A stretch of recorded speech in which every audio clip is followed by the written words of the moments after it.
Kemudian kelompok Wahabi pernah mengkhianati negara ini, banyak.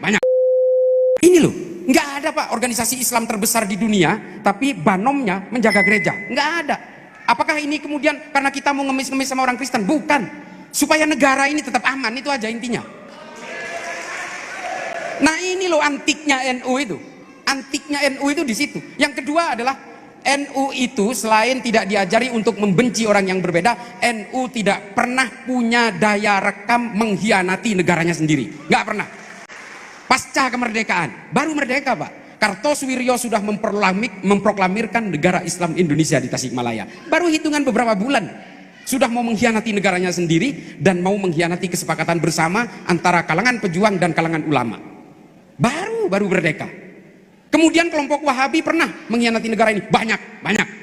Dari tahun 2000 sampai 2009 berbagai ledakan bom yang terjadi di Indonesia ini, semua pelakunya 100%, 2000% orang Wahabi semua. Bom Tentena, bom Malam Natal, bom Ritz-Carlton, bom JW Marriott, bom Bali 1, bom Bali 2, bom Sarinah, bom Kampung Melayu, Asahari, Nurdin M-Top yang dulu pernah ditembak di sini, itu semua produk Wahabi semua.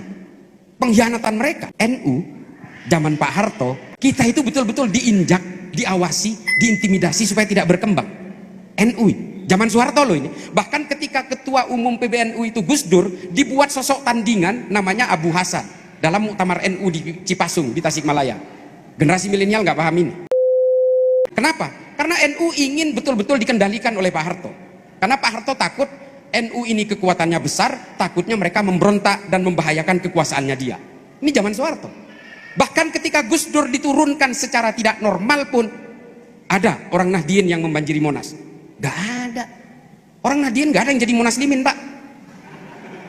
Gak ada. Kalau orang Nahdien kemudian tidak mementingkan negara ini, hadir semua ke Monas, diludahin Monas tenggelam Pak.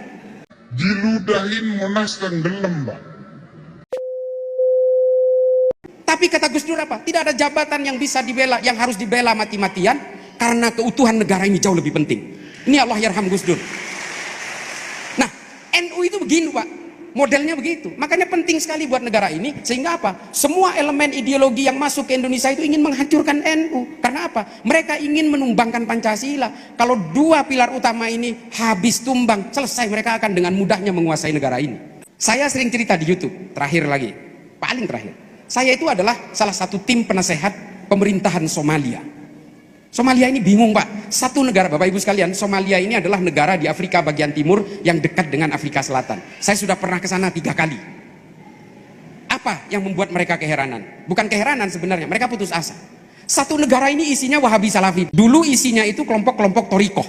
Kemudian diusir, kelompok Torikoh ini kemudian kabur ke Mozambik, ke Tanzania, ke Somaliland, karena diusir oleh kelompok Wahabi ini.